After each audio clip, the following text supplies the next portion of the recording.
Bom dia, meus irmãos, a graça e a paz do Senhor Jesus. Vamos dar início à nossa EBD de hoje, 4 de maio, lição número 12, ok? Estamos já em nossa reta final aí, mesmo que vá durar ainda mais um mês, essa nossa caminhada de provérbios, vivendo com sabedoria. Na nossa agenda está aí, chegamos ao passo número 12, investindo nos filhos. Ou seja, um fim de semana para quem foi na conferência da família da Convenção Batista de Roraima, de overdose desse assunto, né? Então vamos lá, vamos ler juntos a mensagem de Provérbios. Cadê a agenda agora? Vamos lá, irmãos?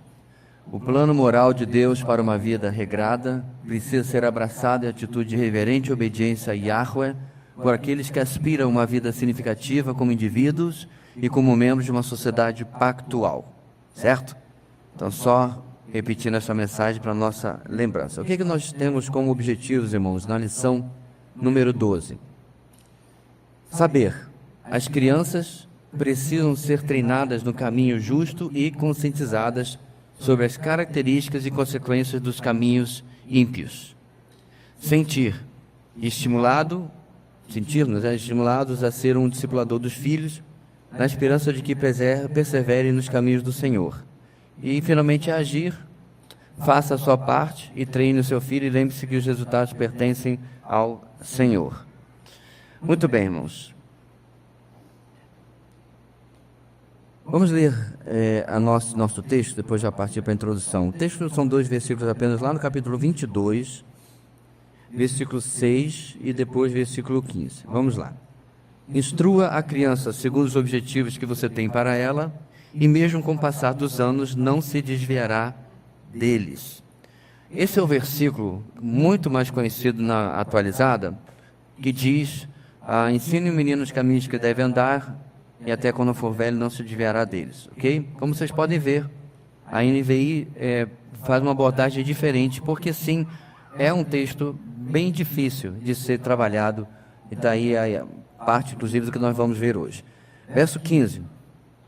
A insensatez está ligada ao coração da criança, mas a vara da disciplina a livrará dela. Ok?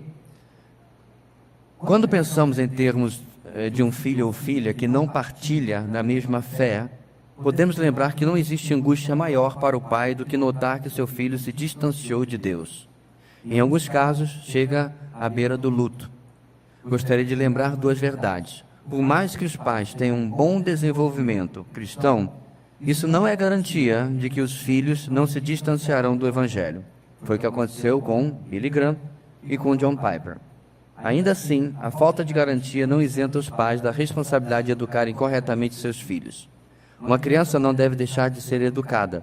Da mesma forma, os pais não devem delegar essa responsabilidade para outras pessoas, por vezes até inimigos da fé cristã.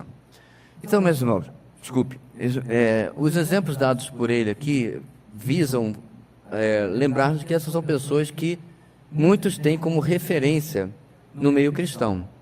Talvez os mais novos não saibam quem é Billy Graham, né? Porque ele já faleceu até alguns anos e já estava há muitos anos aposentado. Se não me engano, ele faleceu perto de 100 anos. Mas Billy Graham foi, sem dúvida nenhuma, em termos de resultados gerais, o maior evangelista do século XX. Literalmente, milhões de pessoas ouviram o Evangelho através dele, inclusive no Brasil, no Maracanã. Eu tenho conhecidos do Rio de Janeiro que se converteram na cruzada dele, eu não lembro qual ano, 74, 77, não lembro bem. E ele realmente teve um filho, eu não sei se aqui está se referindo a mais de um, que na juventude se afastou do Evangelho, inclusive se envolveu com alcoolismo, uma coisa assim e tal, e hoje é o pastor, né? Houve ali um retorno. A mesma coisa aconteceu com Moody, Dwight L. Moody, o grande evangelista aí no caso do século XIX, né? 19 nos Estados Unidos. Inclusive o filme de Moody que está no YouTube, tem uma cena onde ele lê uma carta, ele está num trem, ele lê uma carta do seu filho, falando que não possui a mesma fé que ele, né? Que é o que está ali, ó. Em alguns casos chega à beira do luto. No caso também de Moody, esse rapaz, em uma ocasião que ele e o pai estavam viajando de navio, e o pai precisava chegar para um evento, e a névoa era tão grande, se eu me lembro bem, que o navio, o capitão falou que ia parar, né, o navio, para não ver um acidente, uma coisa assim. E Moody explicou do seu compromisso, e aí o capitão falou, se a névoa não levantar, não tem como. Então Moody orou, reuniu, o pessoal orou, tudo, no filme tem tudo.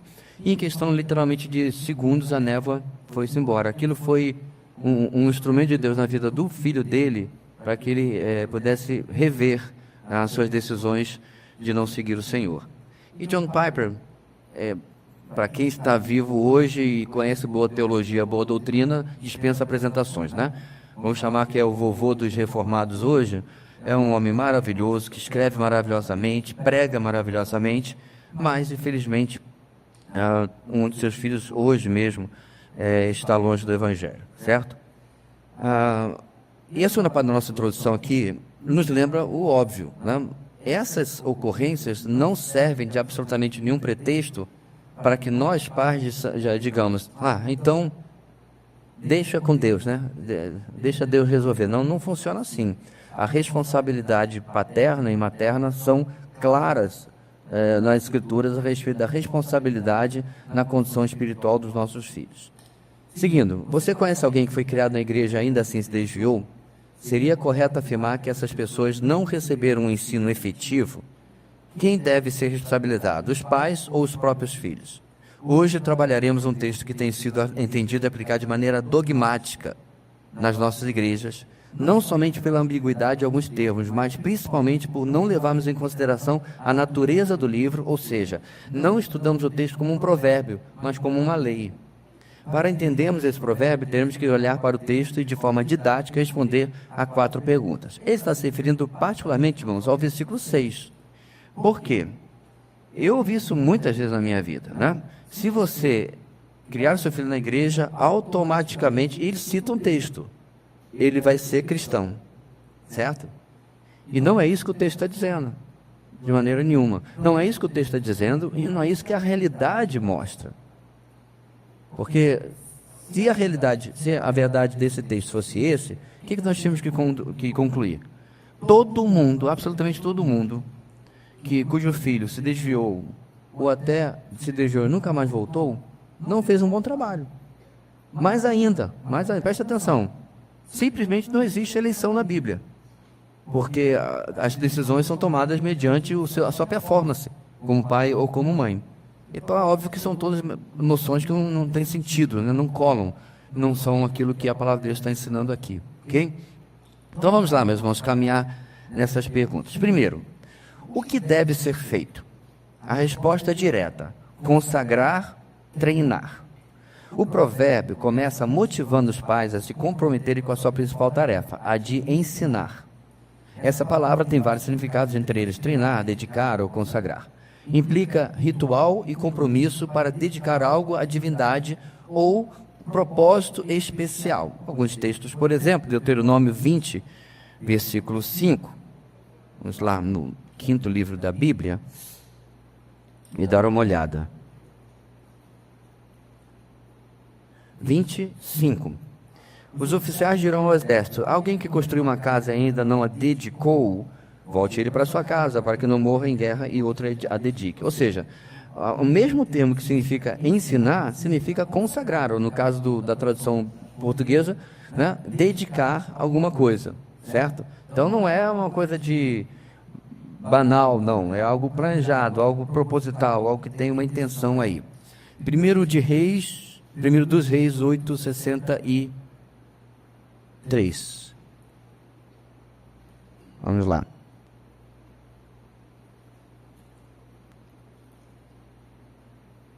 Bíblia dos outros é que nem carro com a embreagem que você não conhece. Você apanha um pouquinho das páginas, mesmo sabendo a ordem dos livros. Mas a gente chega lá. Uma hora o carro anda. 8:63. Ele ofereceu um sacrifício de comunhão ao Senhor, 22.000 bois e 120.000 ovelhas. Então, novamente, ofereceu, consagrou, dedicou. Tudo isso está dentro desse verbo aqui trazido como ensinar. Acho que já é o suficiente, né? Bem, Nesse sentido, ensinar significa processo que exige treino e repetição, em que o aluno será apresentado em um tipo de treino a uma realidade que certamente enfrentará no futuro. Esse aluno deverá ser instruído amplamente de acordo com as regras e condutas apropriadas para as mais diversas áreas da vida. O livro de Provérbios parte do ponto que o filho é inexperiente e, para que não seja influenciado por seus amigos, precisa ser ensinado em casa. Então nós precisamos compreender o seguinte, meus irmãos: o versículo 6, em nada, absolutamente nada, está falando sobre vida espiritual. Não. O texto está falando sobre ensinar seus filhos, ponto. Desde, certo? Você não tem mais idade para fazer na fralda, eis aqui o vasinho, né, o pinico, certo? Aprender a comer sozinho, isso significa absolutamente tudo. É óbvio que inclui a vida espiritual, mas o problema é que, repetindo, espiritualizou-se esse texto tanto que a pessoa já pensa automaticamente em culto doméstico, em devocional, etc. Alguma coisa ali voltada unicamente para a vida espiritual daquela criança. E não é só isso, é absolutamente tudo. Por que a gente sabe disso, gente? Quantas vezes você já encontrou alguém adulto que ele tem sérios problemas, onde você percebe que teve lacuna na criação dessa pessoa? Ele não soube lidar com diversas questões. Por exemplo, se é uma pessoa que foi criada num lar onde ele nunca ouviu um não categórico, sério, ele cria-se como um adulto que não sabe lidar com frustrações, com problemas na vida, que inclusive é um retrato dessa geração. Certo? Não todos, obviamente, mas grande parte. Não sabe lidar com frustrações, não sabe lidar com limites, porque criou-se uma permissividade absoluta nos pais que vieram particularmente da geração X, que é a minha, né? Que é o que formou a geração Z que você tem hoje. Para pensar. Então, parece que nós que viemos dos baby boomers, que é o pessoal da década de 50 e 60, não gostamos do que fomos criados e criou-se uma ideia daquela: eu vou ser amigo do meu filho. É a pior coisa que você pode decidir na sua vida. Você é inimigo do meu filho? Não. É porque você não é, como diz no norte, né? Parceiro dele. Você é uma figura de autoridade. Amigo, irmãos, não é figura de autoridade. Quem de vocês, quem de nós já foi pedir autorização a um amigo? Aí pede conselho. Pega ou não pega, né? E obviamente não é a relação entre pais e filhos. Você, em uma certa fatia, você tem essa relação de parceria com o seu filho, mas você é uma figura de autoridade que vai mudando ao longo do tempo. Então, essa questão, meus irmãos, envolve tudo. E, claro, vai envolver a questão do ensino espiritual. Neste fim de semana, o pastor Eros, ele falou claramente que isso inclui tanto a questão do dia a dia, né, como baseado em Deuteronômio 6, andando pelo caminho e tal, dirigindo no carro, vamos adaptar para hoje, e nisso, aquilo, aconteceu uma coisa na rua, você dá o exemplo, você aponta e tal, como momentos formais, de conversa, de um a um, ou em família, onde você vai instruir, ok? Então, o que é que deve ser feito, gente? Não tem alternativa, ok? Filho não é só para você dizer: eu tive um filho ou filha, né? Sentir-se maravilhoso e tal, porque não tem jeito, você vai parir um pecador. Não tem alternativa. Quem tem e quem não tem filho, que ainda tem a ilusão de que você deu à luz, procriou alguma coisa diferente de um pecador, você precisa, meu irmão, olhar para além das bochechinhas rosadas, ou não, né, se for mais moreninho, não tem problema, e enxergar que ali tem uma criatura que fará tudo para que ele seja satisfeito. E é sua e minha função mostrar que a vida não é assim e que ele precisa aprender a se submeter. Ontem o pastor Eros foi muito corajoso, ele terminou nossa palestra. Eu queria ser uma mosquinha nos carros de todo mundo que estava indo para casa, porque ele falou de peia, coisa que está fora de moda, né? Deu conselho, falou bumbum, lembra? Oh, que horror! Porque eu cansei de ouvir de crente: eu apanhei muito, não vou relar no meu filho. Boa sorte. Boa sorte. Vai precisar. Porque o resultado negativo já está garantido. Você vai precisar de muita boa sorte aí. Né? Porque não conte com a misericórdia de Deus, porque ele já lhe aconselhou a fazer o contrário. Você decidiu fazer assim? Então, boa sorte. Provérbios, meus irmãos, que ele usou abundantemente na palestra, é repleto disso. Qual foi mesmo o versículo que nós lemos 15 aqui? A insensatez está ligada ao coração da criança, mas a vara da disciplina a livrará dela.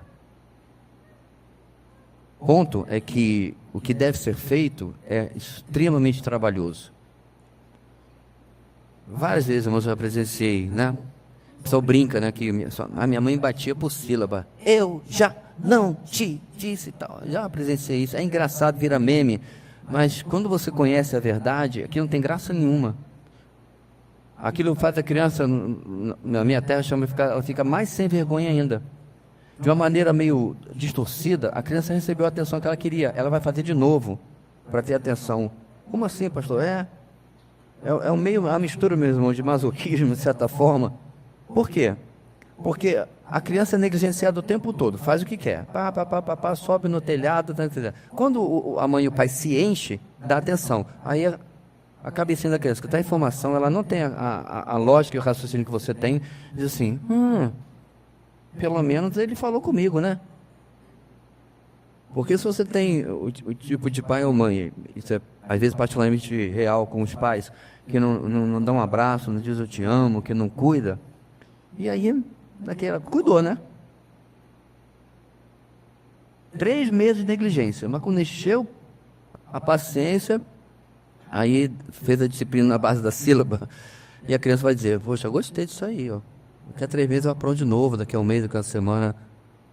Ou seja, irmãos, ontem eu falei para os homens o seguinte, né? Estava falando de vocês, viu, irmãos?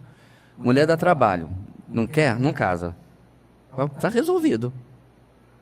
Fácil, né? Fica sozinho, na casa da mamãe, pede para morar na garagem, de repente, né? Para fazer ali o seu man cave ali e tal, porque dá trabalho. Filho, dá mais ainda, porque não é um adulto. Só que, meus irmãos, a vida, né?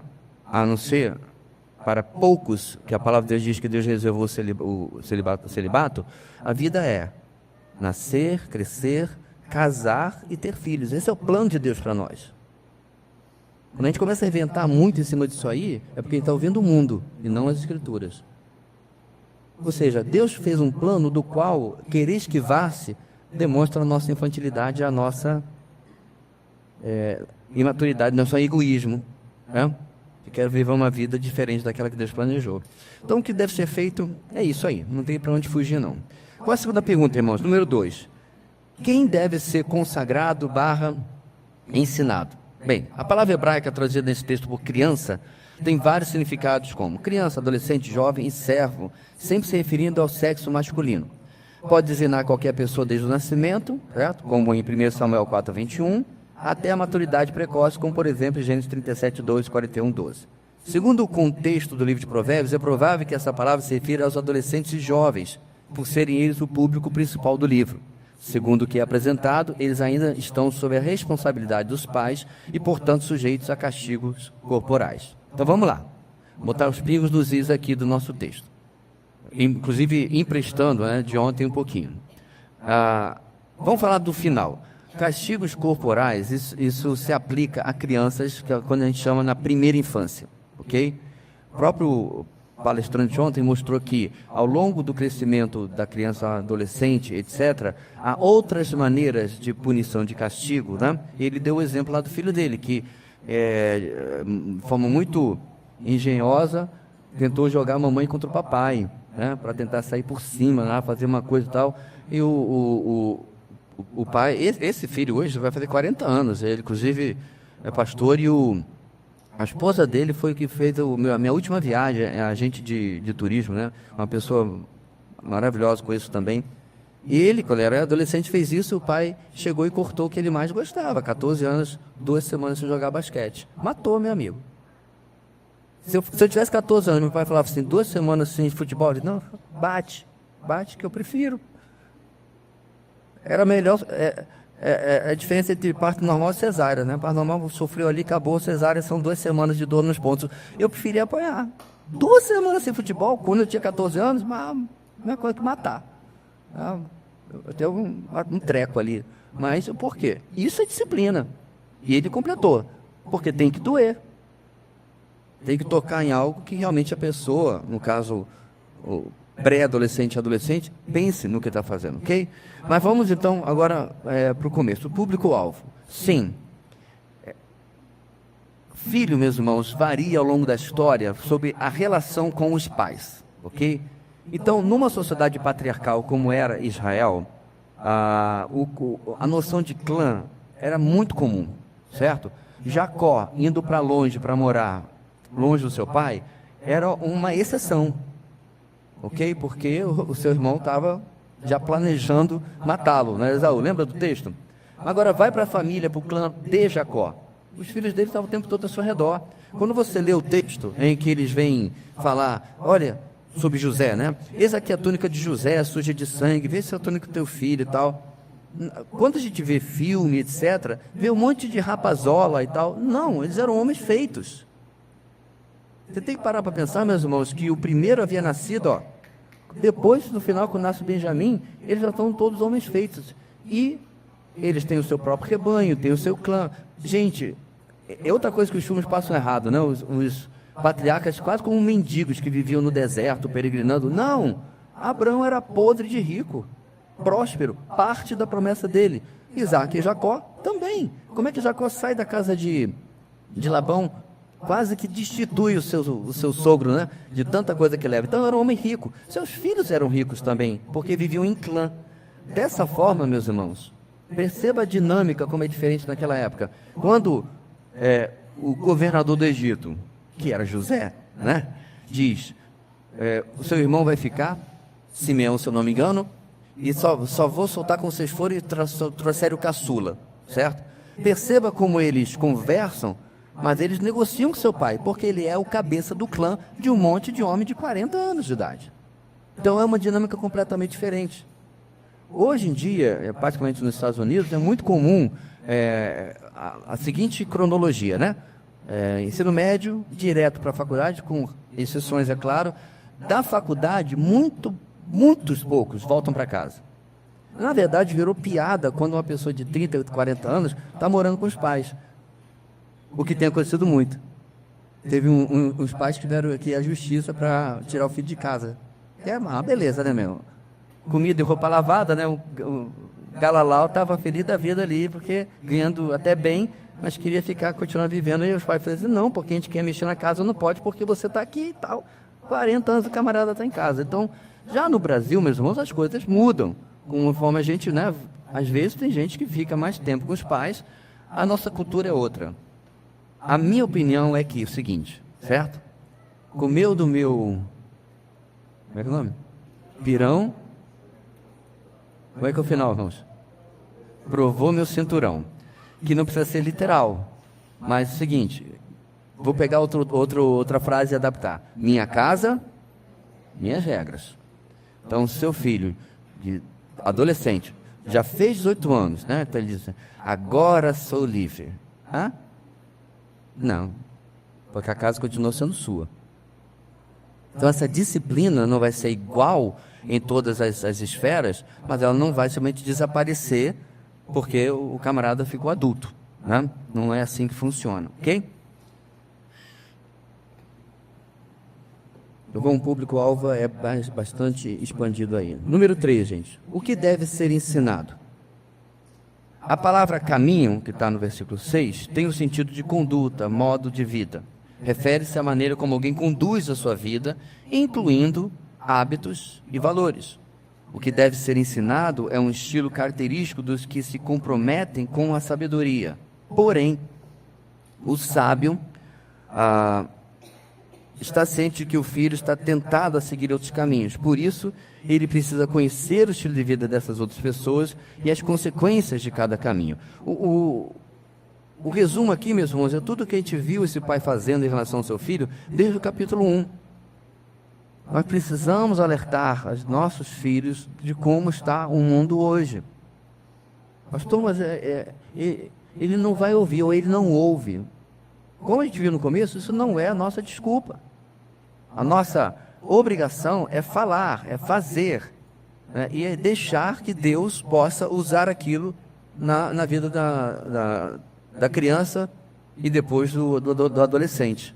Isso se refere a tudo, meus irmãos. Por quê?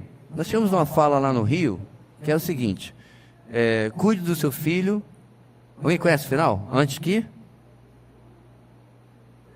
um traficante o adote. Eu, particularmente, nunca fui assediado desse jeito, porque os ambientes que eu frequentava não eram favoráveis. Mas era extremamente comum. Extremamente comum. Porque senão... Thales, vem aqui. Só um minutinho, irmãos.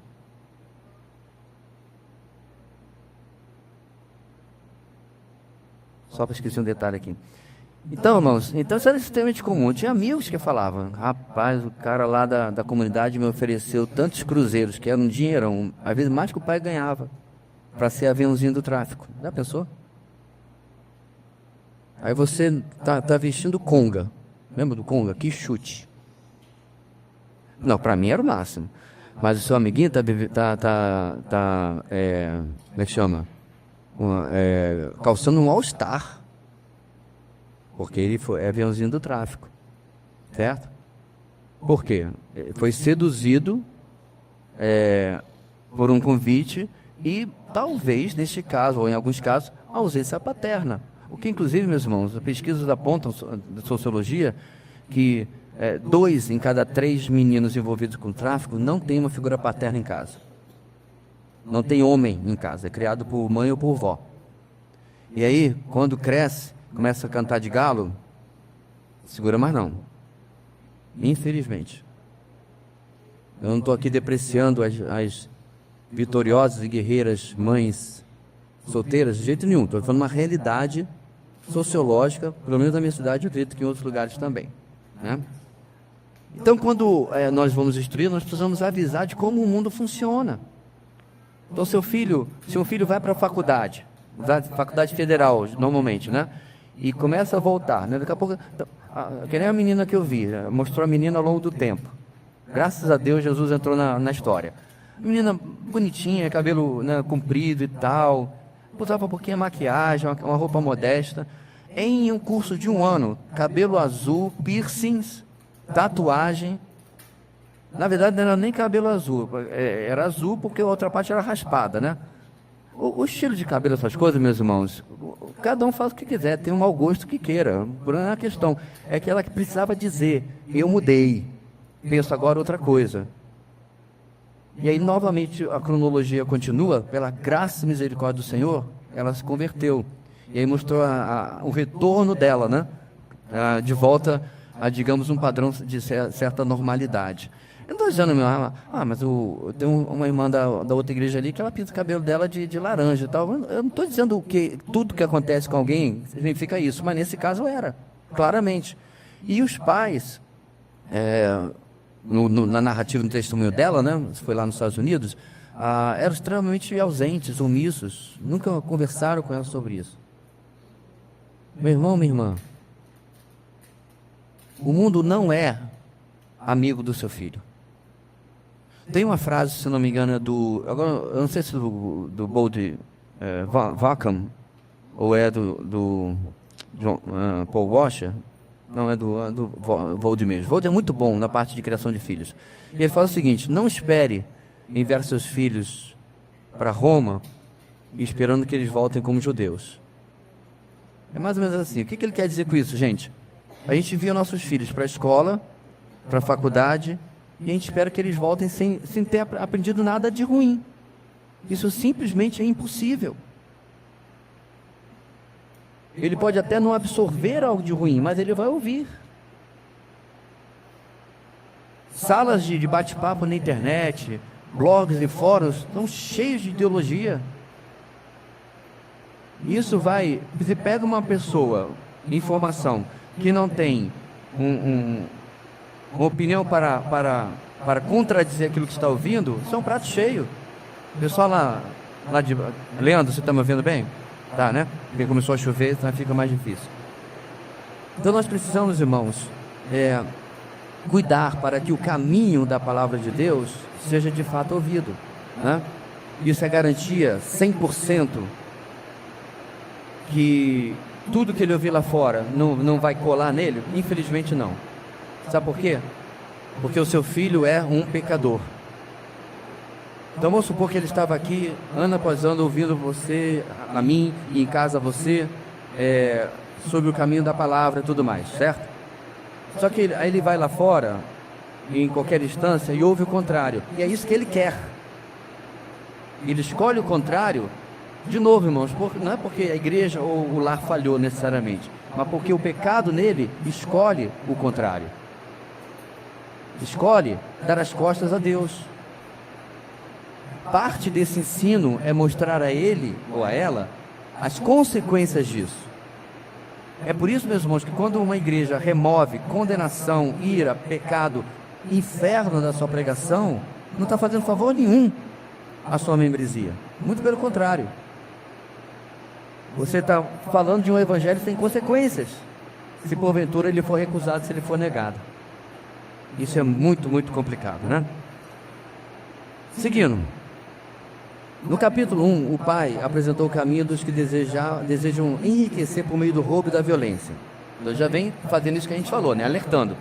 Também alertou o filho contra o caminho da imoralidade, ensinando-o a manter a pureza sexual. Tá? E o que vimos? Além disso, o filho foi ensinado a não se endividar. Capítulo 6. E a não seguir o caminho da preguiça, mas a ser um trabalhador diligente. Novamente, capítulo 6. Tudo isso já passou. Agora, ele alerta sobre outros caminhos que também devem ser evitados. Certamente, no livro, são mencionados mais exemplos de caminhos que não devem ser seguidos. No entanto, nos deteremos em 3 deles: álcool, fofoca e mentira.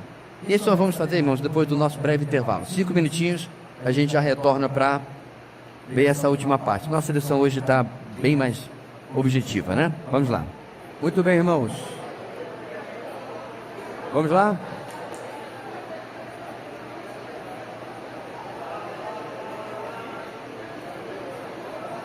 Vamos lá, meus irmãos, já tem um barulho da chuva, né? Então, antes de nós entrarmos nessas áreas, eu quero relembrar, como a gente acabou minutos atrás, que o pai já vem falando desses outros temas com o filho. Vamos relembrar aqui o slide anterior, né? Vamos lá. Ah, meu Deus, onde eu coloquei? Ah, tá aqui. Deixa eu relembrar, irmãos, o que diz o slide anterior ali no final, certo? Olha lá. Ele já falou sobre o desejo de enriquecer por meio do roubo, da violência. A gente pode colocar aí da desonestidade, da corrupção, ok? Então, essas áreas que a gente vai falar agora são extras. A gente já vem tratando sobre o que precisa ser tratado para os nossos filhos desde o início do nosso estudo. O filho alertou contra o caminho da imoralidade, ensinando a manter a pureza sexual. Novamente, nós vemos um mundo que bombardeia os nossos filhos, né? Particularmente os meninos, mas todos, é verdade. E é preciso que isso seja parte do nosso alerta, do nosso ensino também. Okay? A não se endividar, certo? Então, ensinar os nossos filhos cedo o que é nossa obrigação, mas seria maravilhoso se nossa escola estivesse ensinando. Por exemplo, tira a matéria de sociologia, que não serve para nada, e coloca educação econômica. Isso seria ótimo. A maioria dos adolescentes não chega à vida adulta, na minha geração, sem saber o que é um cheque, como fazer o balanço do cheque. Eu percebi isso quando eu peguei o meu perenotal no cheque. Eu falei, o que eu faço aqui? Eu não tinha a mínima ideia. Que você tinha que ficar mantendo ali do lado, né? O seu saldo, o que gastou, etc. Pastor, por que você não olhava no aplicativo? Porque não existia celular, criatura. Isso é na época do Paleolítico, pré-cambriano, entendeu? Então a gente tinha um talão de cheque, né? Eu nem sei se o banco lhe dá mais cheque ou se você precisar, ou se alguém aceita, né? Então você tinha que estar lá. Você tem 1.000 cruzeiros na conta, você passou 100, você colocava 900. Não fez isso, quase certo que uma hora você ia passar cheque sem fundo, porque perdia o controle completamente. Aí quando a gente perdia o controle, tinha que ir lá no banco, pagar um extrato para poder fazer o balanço do, né? O adolescente chega à idade adulta e não tem a mínima ideia de como isso funciona. Que deveria ser ensinado em casa e também na escola. Obviamente hoje é diferente. Seu filho literalmente pode pegar o aplicativo do banco e ver lá quanto tem, quanto não tem. Mas ele tem que entender que dinheiro não dá em árvore. Tem que entender o valor do trabalho, né? Fico impressionado quando os meus já né, nessa idade chegam assim, pai, tal coisa tá cara. Eu falei, e faz tempo.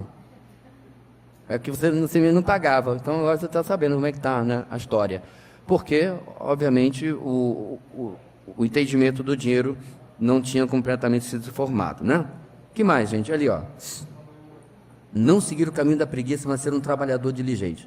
Ok? Então já vimos muita coisa boa e importante até agora. Então vamos lá. Letra A dessas 3 últimas áreas. O caminho do álcool.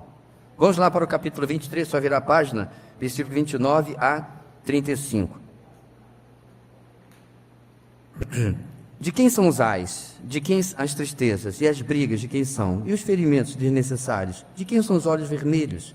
Dos que se demoram bebendo vinho, dos que andam à procura de bebida misturada.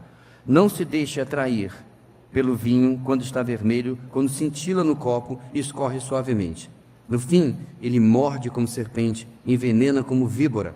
Seus olhos verão coisas estranhas e sua mente imaginará coisas distorcidas. Você será como quem dorme no meio do mar, como quem se deita no alto das cordas do mastro, e dirá, espancaram-me, mas eu nada senti. Bateram em mim, mas nem percebi quando acordei para que possa beber mais uma vez. Não, desculpa, mas nem percebi. Quando acordarei para que possa beber mais uma vez. Então, irmãos, primeiro, em nenhum lugar nas Escrituras você vai encontrar algum mandamento ou proibição quanto ao álcool. Eu já falei isso várias vezes, certo? Mas também já expliquei em outras e muitas ocasiões que no Brasil essa é uma questão cultural complicada.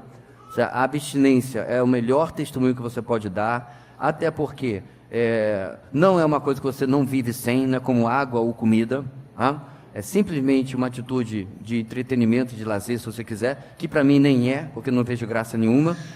Porém, parece que algumas pessoas precisam, particularmente homens, precisam do álcool para dizer, eu sou macho de verdade, né? Então deixa eu colocar aqui a minha Bíblia da Reforma na internet e a minha Heineken. Para quê? Quer provar o quê? Né?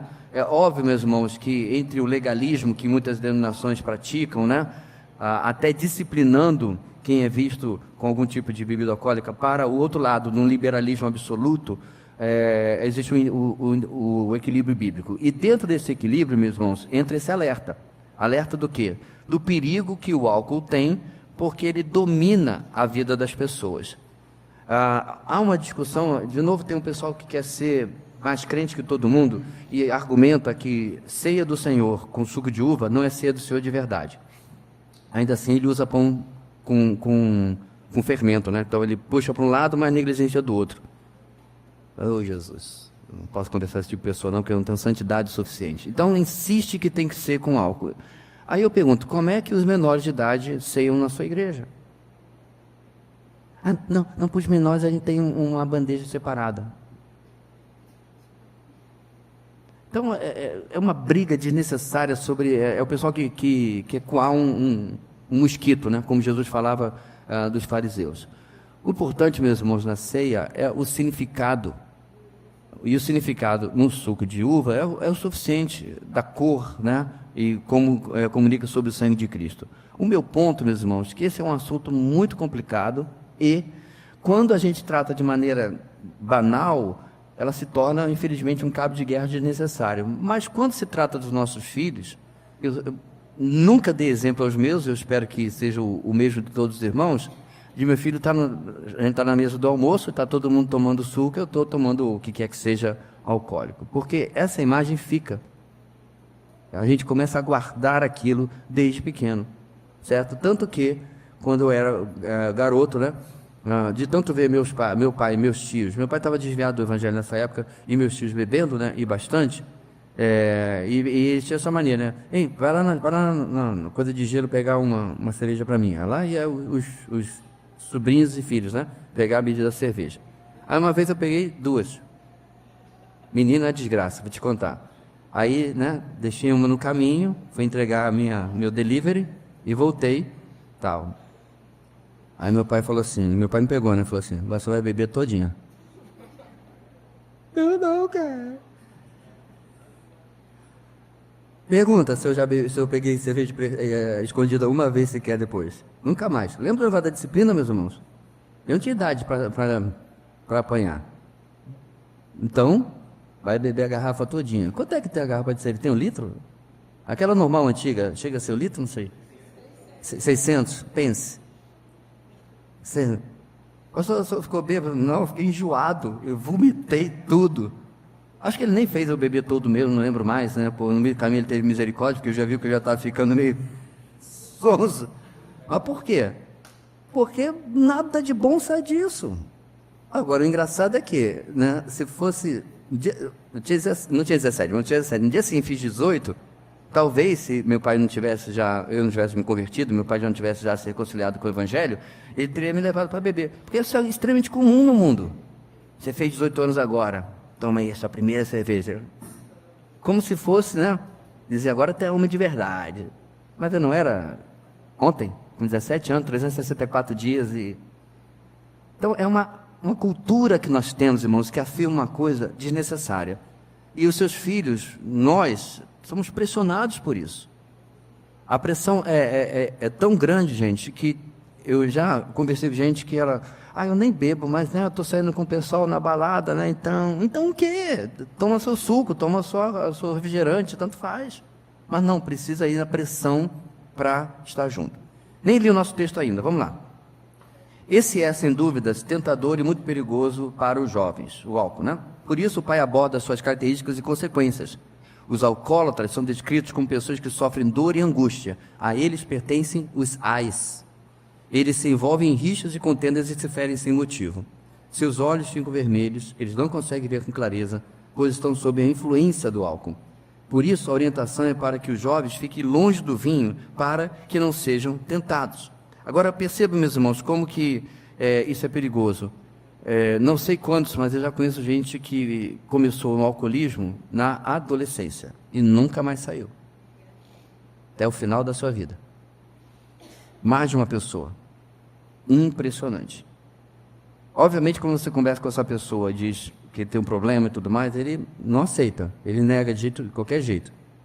Mas teve uma dessas pessoas, já vários anos atrás, que eu perguntei. Então, me diga o seguinte, quando você acorda, certo? Numa noitada e tal, mas é para me divertir. Legal, você voltou para casa, não sabe nem como voltou para casa, né? Como chegou lá, dia seguinte você acordou com aquela dor de cabeça, a famosa ressaca.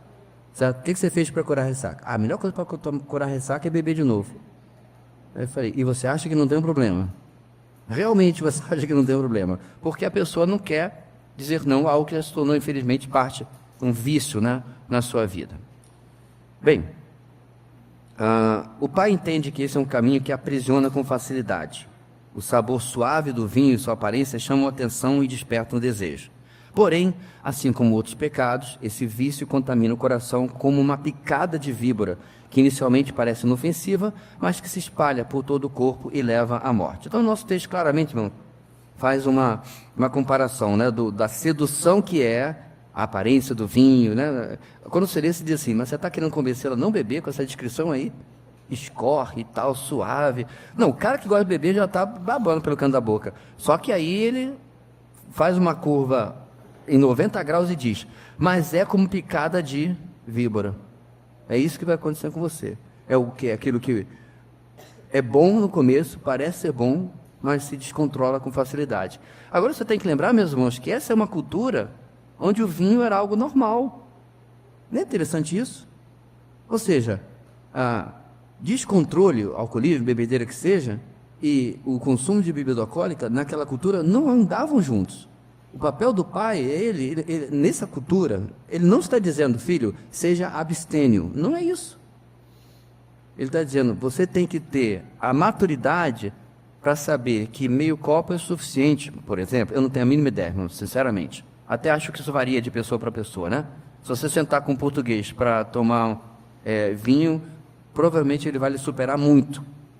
Português, italiano, francês, né? Todo aquele pessoal ali, vou lhe superar muito tomando uma garrafa toda. Eu lembrei agora, nós estávamos no restaurante tomando um prato de frios, e junto com o prato de frios veio 2 taças, né?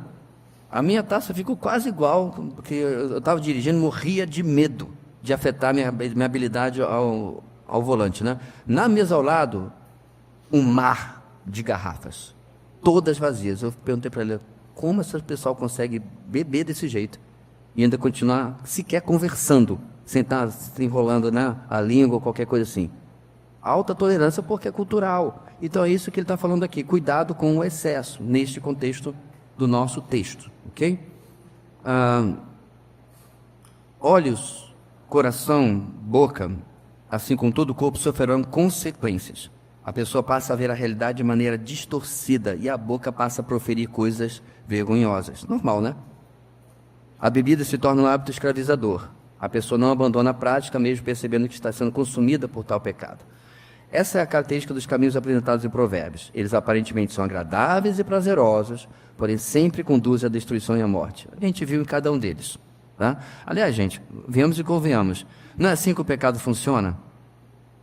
Ele oferece algo prazeroso, mas entrega algo destrutivo. Porque para pensar, se o pecado fala assim, vem, cometa esse pecado, vai ser horrível. Quem vai? Quem vai fazer?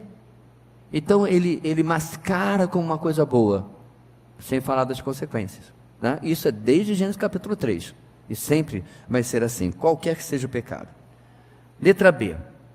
Aí ele dá uma guinada bem diferente. O caminho da fofoca. Então vamos ver, irmãos, alguns textos que falam sobre esse assunto. 16, 28. Tem muito mais, tá? A comunicação é algo muito presente no livro de Provérbios. O homem perverso provoca dissensão, e o que espalha boatos afasta bons amigos. Virando a página, 18:8. As palavras do caluniador são como petiscos deliciosos, descem até o íntimo do homem. E mais uma vez, 20:19, virando a página. Quem vive contando casos não guarda segredo, por isso evite quem fala demais. Outro caminho que o filho deve evitar é o caminho da fofoca, pois esse é o estilo de vida do perverso e do difamador. Fofocar, ou maledicência, se você quiser o termo mais bonitinho, é espalhar informações pelas costas das pessoas, não para ajudar, mas para prejudicar a reputação. Discórdia significa conflito ou dissensão. O pai foca as consequências de um falar insensato. Os que seguem esse caminho espalham hostilidade e criam inimizades. O difamador usa todos os seus recursos para atacar a reputação de uma pessoa, o que geralmente acaba em discórdia e fofoca. As fofocas geram conflitos entre as pessoas a ponto de separar até grandes amigos.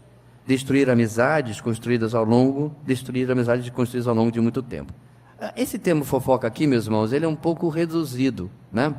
Porque parece aquela coisa bem mesquinhazinha e tal, mas a gente está falando, inclusive, de não apenas pelas costas, mas das discussões, do bater a boca, e coisas que às vezes a gente já participou e tudo mais, mas quando se torna algo que a criança cresce e não percebe que é um mal na sua vida que ela deve evitar, é porque talvez tenha faltado a instrução, né? O Ted Tripp, quando esteve aqui, não sei quantos lembram, que os seus filhos pequenos, que hoje já são obviamente casados e têm seus próprios filhos, tinha um que chegava assim e dizia assim, papai, fulano fez tal coisa. E fulano estava errado. Veio contar do irmão, né? E aqui, alguém lembra que o Ted falou? Ele diz assim, você está querendo colocar o seu irmão em apuros? Você viu o que ele fez aqui?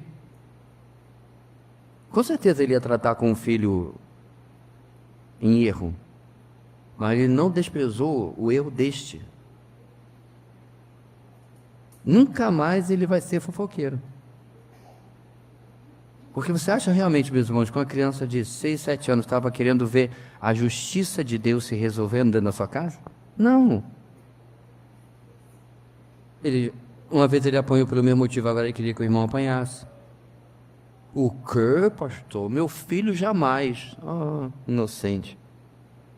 Intrigas entre irmãos é extremamente comum. E naquele momento ele aproveitou para depois tratar do outro, mas aqui, por que você está querendo colocar o seu irmão em maus lençóis? Está querendo ajudar o seu irmão E ele questionou esse menino até que ele entendesse que essa é uma postura, que é inclusive aquilo que nós estamos vendo aqui. Mas nós vivemos uma sociedade que é fofoqueira, né? A gente gosta de brincar com aquela mulher da vila que fica na janela olhando a vida dos outros. Mas como é que a gente é na nossa própria casa em relação aos comentários? E às vezes nossos filhos estão ouvindo. A gente comentar sobre alguém e às vezes até envenenando o cônjuge. E levando-o a pensar algo que ele por si mesmo não pensaria. Sobre o irmão da igreja, sobre alguém. Então, se porventura o nosso cônjuge ou um irmão ou um amigo vem falar de alguém, existe uma história antiga, eu não conheço ela exatamente, mas eu vou tirar uma parte dela, que acho que era de Aristóteles ou algum desses filósofos, que eles diziam que quando iam contar alguma coisa para eles, diziam assim, peraí, eu tenho a ver com isso. Lembra dessa história? Eu estou envolvido em alguma forma, eu posso ajudar de alguma maneira, ou você quer me ajuda para que a gente vá lá? Faça isso, a pessoa nunca mais vai lhe perguntar. Até porque, meus irmãos, a Bíblia já nos ensina que se teu irmão pecar contra ti, vai e resolve teu BO, meu amigo. Não tem nada a ver com isso, não. Só se ele não te ouvir, estamos juntos, aí eu vou lá contigo. Eu me surpreendo, irmãos, quantas vezes eu tive que ensinar isso no 1 a 1 para alguém que veio conversar comigo. Pastor, não sei o que, não sei se você está sabendo. Olha só, não parece o menininho do TED Trip aqui? Mas o irmão, não sei o que, sei lá, tá, o que você já fez em relação a isso? Como assim eu? Ué, porque eu não sabia de nada até 30 segundos atrás. O problema, meus irmãos, é que muitas vezes, quando a pessoa ouve, sabe e não faz nada, o pecado se perpetua, porque quem tá pecando? O omisso. Então, deixa eu fazer aqui uma coisa bem clara, tá? Então, a Sandy ela vem para falar de uma coisa cabeluda da Rosbene, pesada, lá do trabalho, desvio de dinheiro, certo? Crime, inclusive. Ela vem conversar comigo, eu falei assim, minha irmã, isso é muito sério. Você já conversou com a sua colega de trabalho, que por acaso congrega na mesma igreja também? Já conversou com ela? Não, pastor, esse não é meu ministério.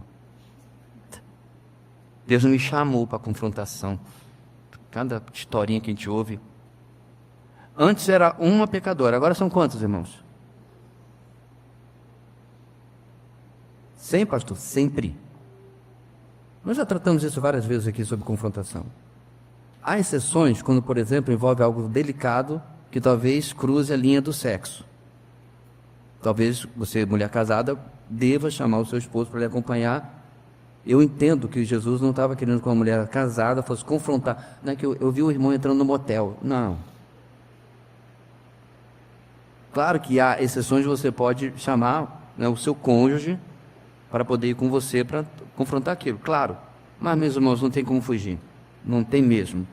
Porque senão a gente vai simplesmente cair nisso aqui. E como a gente vai ensinar uma coisa que nós não praticamos, né? Fofoca. Porém, mesmo trazendo danos irreparáveis, esse caminho não deixa de ser tentador. Doces bocados, no texto, significa literalmente comer coisas com gosto bom. O autor compara a fofoca com o ato de comer alimentos deliciosos, que são irresistíveis. A comparação está no fato de que, assim como os alimentos são tentadores, entram no nosso organismo e descem para o mais interior, para o estômago, assim é a fofoca.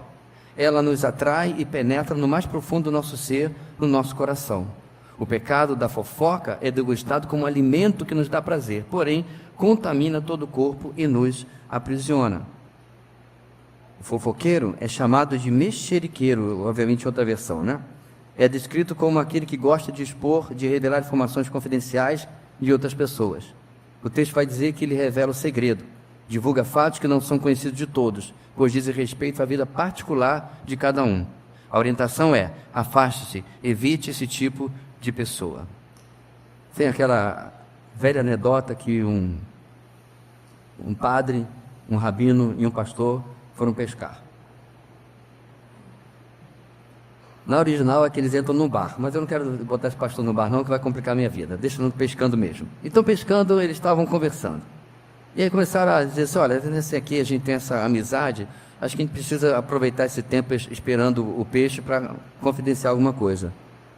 E aí o padre falou assim, ok, eu não posso ver um rabo de saia. Meu voto de celibato é arriscado o tempo todo. Os dois ficaram, puxa. Aí o rabino disse, eu tenho problema com dinheiro.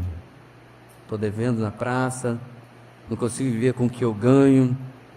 Eu sou muito avarento mesmo. Aí o pastor virou para ele e disse, eu não consigo guardar um segredo. Esse não é um bom confidente, de jeito nenhum. Eu acho que 3 foram para aquela pescaria, só 2 voltaram.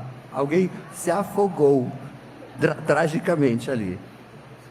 É sério, gente, o fofoqueiro, mexeriqueiro, que não consegue, tem que falar para os outros daquilo que está sabendo. Qual o objetivo? Ganha o quê? Ajudou em alguma coisa? Principalmente, Deus foi glorificado naquilo? Claro que não. Bem, e óbvio que isso não é alguma coisa que não inclui os homens, tá? E tem esse estereótipo de colocar a fofoca como coisa mais de mulher. Não. Isso inclui todo mundo. E letra C, irmãos, o caminho da mentira. Falar a verdade nem sempre é fácil, principalmente quando não queremos contrariar nossos amigos. Porém, por difícil que seja, o jovem deve sempre seguir o caminho da verdade. A palavra ódio aqui não tem um sentido negativo, mas positivo. Ou seja, tem o sentido de uma aversão muito forte, acompanhada de sentimentos de hostilidade e ação de oposição. Encobrir o ódio seria, portanto, não ter a coragem de manifestar a sua insatisfação contra um comportamento inadequado. Seria como ter convicção de que algo está errado e ainda assim se comportar como se aprovasse o mal feito. Provérbios classifica isso como mentir, como não falar a verdade. Por isso, a segunda parte diz que o que difama é tolo. Isso significa que o indivíduo, mesmo não concordando, reage como se fosse favorável ao erro e depois fala mal da pessoa que errou para os outros. A mentira, meus irmãos, aqui ela tem uma ampla aplicação, né? Tem o velho ditado, quem conta um conto acrescenta um ponto. E além do fato de você, de fato, mentir em circunstâncias da sua vida, especialmente para fugir de alguma responsabilidade, alguma coisa que você deveria fazer, né? Cônjuges fazem isso. Você já... Você quer lá? Então, ontem mesmo eu peguei para fazer. Pegou nada. Mas fica melhor que dizer, eu não fiz. Ontem mesmo eu peguei para fazer, mas aí eu tive que levar o Juninho no médico, e aí eu não pude. Quando você inventa uma coisa para fugir da cobrança, da responsabilização e assim por diante. O grande problema, meus irmãos, é que nós vivemos uma época, né, onde a mentira se justifica para defender algo que seja bom. Por exemplo, quando você pega na internet uma coisa que você sabe que não é verdade, mas aquilo fala mal de alguma coisa que você não gosta, tá? Aí você publica. Por que deixou de ser mentira? Só porque está falando mal de uma coisa que é errada. Então, teve uma certa vez um grupo em que alguém publicou algo sobre o presidente, né? De quem não sou leitor, não sou fã em absoluto. E não era verdade, simplesmente. Era um vídeo, esses cortes, né? Esses cortes. Aí eu falei para a pessoa no privado, meu querido, isso aí não é verdade.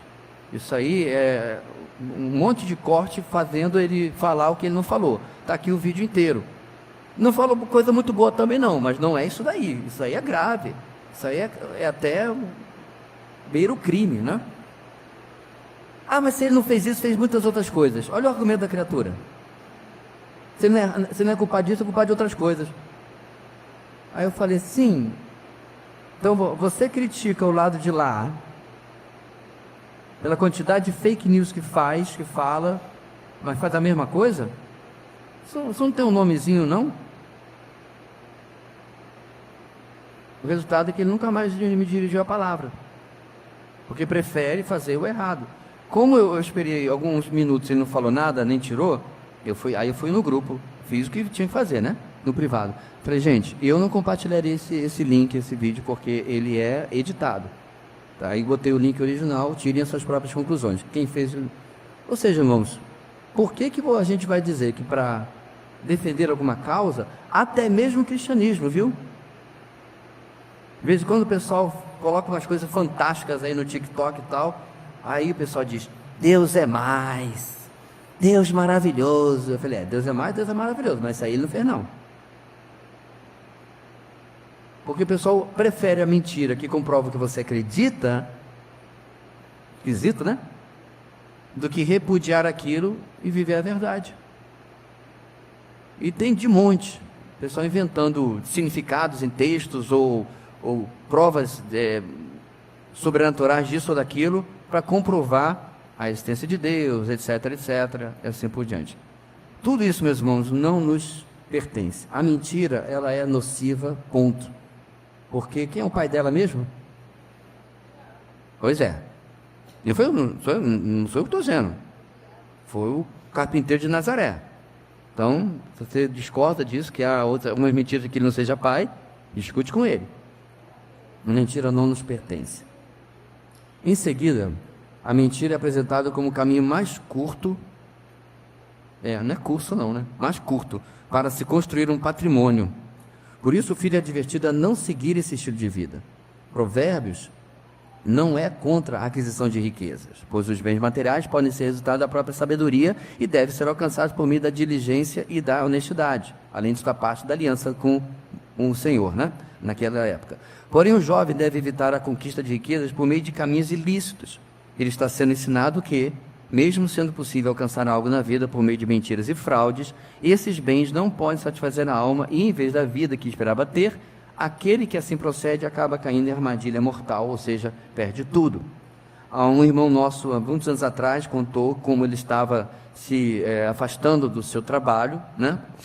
Porque você literalmente tinha um treinamento de vendas que era tudo mentira. Um monte de mentiras. Então, como ele... E detalhe, irmãos, a mentira funcionava, né? Ele que vinha de uma empresa que ele era muito bom nas vendas, ali as suas vendas caíram, porque o produto não era tudo isso, ele precisava ser maquiado, embelezado, né? O marketing tinha que funcionar ali, e aí, como a sua performance não acompanhava dos colegas, ele era chamado constantemente pelo supervisor. Ele falou assim, olha, você está tendo alguma dificuldade de entender o produto e tal? Ele, não, eu sei o que ele faz e o que ele não faz. E aí o supervisor começou a colar e ouvia o trabalho dele. Falei, mas você não está usando os pontos aqui, isso aqui. Aí ele falou assim, fulano, porque isso aqui não é verdade. Não, mas seu papel não é discutir o que é o que não é verdade. E aí ele pediu as contas. Falei, meu irmão, não é nada que você fez nada de errado não, você fez tudo certinho. Você está sofrendo por fazer o certo, né? E Deus vai lhe abençoar com certeza por ficar do lado da verdade. Mas aí, meus irmãos, você tem, né, mulher e 15 filhos para sustentar, pais idosos, crédito estudantil, coisa de renda atrasada, tudo, como é que faz? E a sua ética moral e a sua santidade são um preço para pagar para você sustentar tudo isso daí. Essa é a velha questão, meus irmãos, prática da santidade. Tem nada teórico nisso não, bem prático. Eu negociaria meus princípios para ter o que eu quero, ou o que eu penso que eu preciso, eu não posso viver sem, inclusive profissionalmente? Pois é. Muito bem. Vindadas essas áreas, quais serão as consequências? Diante desses vários caminhos, a criança se comprometerá com o fundamento que recebeu seus pais ou será influenciada a seguir os caminhos dos seus amigos. Embora esteja consciente de que a segunda opção é uma disposição natural, o pai entende que, de maneira geral, o jovem será levado a permanecer naquilo em que foi ensinado desde muito cedo. Em outras palavras, é natural que o filho internalize e pratique os ensinamentos recebidos, desde muito cedo, de seus pais. Por esta razão, a segunda parte do versículo declara, e ainda quando for velho, não se desviará dele. Então, não significa, meus irmãos, que esta criança, quando adulto, será um clone das ideias, ideais, éticas, morais e pensamentos dos seus pais. mas ele vai estar lá, ok? Então o que vai acontecer com esse adulto? Caso ele não se converta, ou até mesmo que ele se converta, aquilo que foi internalizado, aquilo que foi ensinado a ele, e ele quiser cruzar aquela linha durante a sua vida, vai o tempo todo chocar com a sua consciência. É um certo tipo de recalcitrar contra os aguilhões, como Jesus falou com Saulo, né, no caminho para Damasco. Ele foi criado de um jeito, estava aprendendo, mas estava lutando contra aquilo que ele tinha visto. No caso aí, no apedrejamento de Estevão e outras ocasiões quando ele prendia os cristãos. Ou seja, meus irmãos, a verdade, ela incomoda. Eu vou até adiantar uma coisa, meus irmãos, grande parte dos incrédulos, ateus, muita parte das pessoas mergulhadas nas ideologias, eles não são inocentes, entenda o que eu vou falar, mas eles estão honestamente enganados. Entende a diferença? Quando você só ouviu um lado e aquilo bateu em você, é isso que eu quero para mim, né? Eu estou satisfeito com aquilo, para que eu vou procurar alternativa? Para que eu vou ouvir a alternativa? A alternativa vai ser desconfortável, vai me tirar da minha zona de conforto. Então, ela é responsável, tomou essa decisão de ficar na santa ignorância, né? Mas, de certa forma, a honestidade que eu me refiro ali é porque ele não quer nem ouvir, ou não teve a oportunidade de ouvir a alternativa. Como é que a gente faz isso à luz do nosso estudo? Começamos em casa, falando, dando pingo, botando o pingo nos is, certo?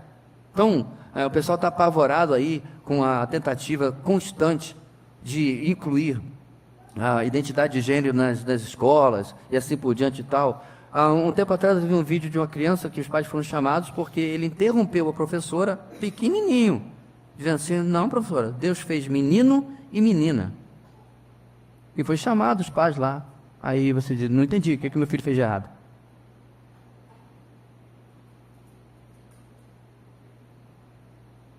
Quando os nossos filhos não têm condição, meus irmãos, de responder aos ataques ideológicos, espirituais, certo? Aí que é complicado. Certa feita, uma professora de história, né, uma cadeira extremamente contaminada por ideologias, no seu curso da matéria, bateu no tempo do cristianismo na Europa, da Idade Média, da igreja, etc. Ela passou a hora até o final da aula, certo? Com o Azafir, o aluno, falando mal do cristianismo. E o que ela fez? Ela catou tudo de ruim que a instituição cristã fez ao longo da história, e realmente fez. Olha a Inquisição Espanhola. Dá uma olhadinha lá. Agora, que não tem nada a ver, meus irmãos, com Jesus. Porque é uma instituição pseudo-cristã que matava as pessoas supostamente por nome da fé. Em parte, as cruzadas. Então ele pegou tudo de ruim e fez a caveira. 1 hora. Agora para pensar, meu filho estava lá e continua crente até hoje, nem problema. Agora, e um monte de criança ali que saiu dali. Eu sabia que crente não prestava, olha aí. A professora acabou de comprovar. A minha pergunta é: quantos filhos de crentes saíram dali com a cabeça baratinada? Porque não aprenderam em casa sobre a verdade, e de repente nem vão perguntar. Consequências. Então, o tempo vai determinar como é que isso vai acontecer. É possível concluir que a palavra desviar não tem o sentido de apostatar da fé. Como eu falei, nada nesse texto está falando necessariamente sobre vida cristã, ou vida espiritual, melhor dizendo, apenas, tá? Mas de abandonar o caminho que foi ensinado pelo Pai. O que está sendo tratado aqui não é uma questão de salvação eterna ou de condenação, mas uma questão moral e ética. Logo, essa declaração não pode ser entendida como uma promessa de que, fazendo isso, ensinar ou não ensinar, colheremos este ou aquele resultado, desviar ou não desviar, mas como um encorajamento para os pais ensinarem os seus filhos. Esse provérbio serve como incentivo para que os pais assumam a postura de discipuladores de seus filhos, na esperança de que, pela misericórdia e ação divinas, Deus os alcance e que esses ensinamentos transformem as suas vidas. Ok, meus irmãos? Alguma pergunta antes de nós encerrarmos hoje com a nossa conclusão? Se já tiveram uma overdose desse assunto esse fim de semana, né? Mas creio que a gente está trazendo aqui uma outra área, completando. Não? Ok. Conclusão. Infelizmente, esse texto tem sido usado para responsabilizar e culpar os pais pelas decisões e ou fracassos dos filhos. Pais que fizeram a sua parte, ensinando, orando e encorajando os filhos, mas que não colheram bons resultados, são acusados de terem feito exatamente o oposto. Por outro lado, há famílias que foram bem-sucedidas na criação de seus filhos e estão colhendo os frutos de anos de investimento. Em ambas as situações, precisamos lembrar que, assim como o pai não pode se culpar pelas decisões de seus filhos, também não pode se vangloriar pelo sucesso deles, pois a sabedoria não é adquirida por nossos esforços, mas é dada gratuitamente aos que temem ao Senhor. Assim sendo, o mérito pelo sucesso dos filhos pertence somente ao Senhor. Em outras palavras, meus irmãos, aos pais, a nós, cabe lançar os fundamentos para os nossos filhos. É aí que está o texto falando, é que está a nossa responsabilidade. É isso que inclui textos como Deuteronômio, né? Ouve, Shema Israel, ouve, ó Israel, o Senhor teu Deus é o único Senhor. E as palavras que hoje te ordeno, tu as inculcarás, você vai enfiar na cabeça dos seus filhos, andando pelo caminho e assentado em casa, ao levantar-se, ao deitar-se, e o texto continua, certo? Não ache que criando o seu filho à base de 1h30 de EBD e 1 hora de culto à noite, é o suficiente. Esse, meus irmãos, é o principal erro dos evangélicos nos últimos anos. Entenda bem. 3, 4 horas por semana. Quanto é que dá 7 vezes 24? 140, 168. Para pensar.